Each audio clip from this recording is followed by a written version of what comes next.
Boduppal municipal corporation పరిధిలో ఇటీవల కాలంలో అక్రమ నిర్మాణాలు గణనీయంగా పెరుగుతున్నాయి. ప్రత్యేకంగా చెంగిచెర్ల 2వ డివిజన్లోని సర్వే నెంబర్ 9లో కోర్టు కేసులు కొనసాగుతున్నప్పటికీ టౌన్ ప్లానింగ్ శాఖ తరపున అనుమతులు మంజూరవుతున్నట్లు ఆరోపణలు వెల్లువెత్తుతున్నాయి.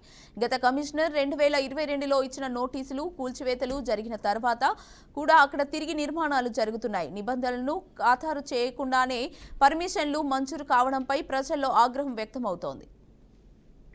టౌన్ ప్లానింగ్ అధికారి టీపీఎస్ కావ్యపై అవినీతి ఆరోపణలు బలంగా వినిపిస్తున్నాయి. కోర్టులో పలు కేసులు పెండింగ్లో ఉండగానే సర్వే నెంబర్ 9లో అనుమతులు మంజూరు చేయడం ద్వారా ఆమె అధికార దుర్వినియోగం స్పష్టంగా కనిపిస్తోంది.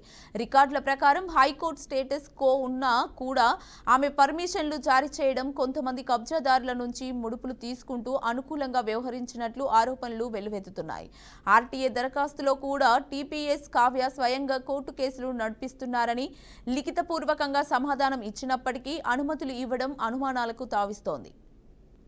మున్సిపల్ కమిషనర్ శైలజ కూడా ఈ అవినీతి చర్యపై సరైన చర్యలు తీసుకోకపోవడం వల్ల ఆమెపై కూడా విమర్శలు వెల్లువెత్తుతున్నాయి.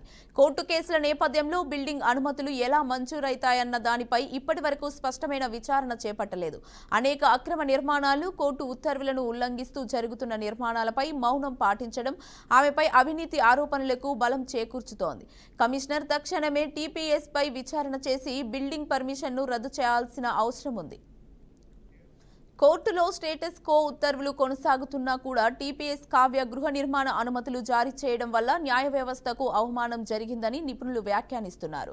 ప్రజలు బహిరంగంగా పర్మిషన్లు అనుమతులు కాదు, ముడుపుల ఫలితం అనే విధంగా మాట్లాడుకుంటున్నారు.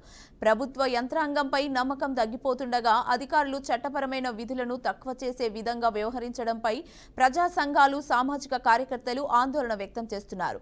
ఈ వ్యవహారంపై విచారణ జరిపి బాధ్యులపై కఠిన చర్యలు తీసుకోవాలని డిమాండ్ చేస్తున్నారు.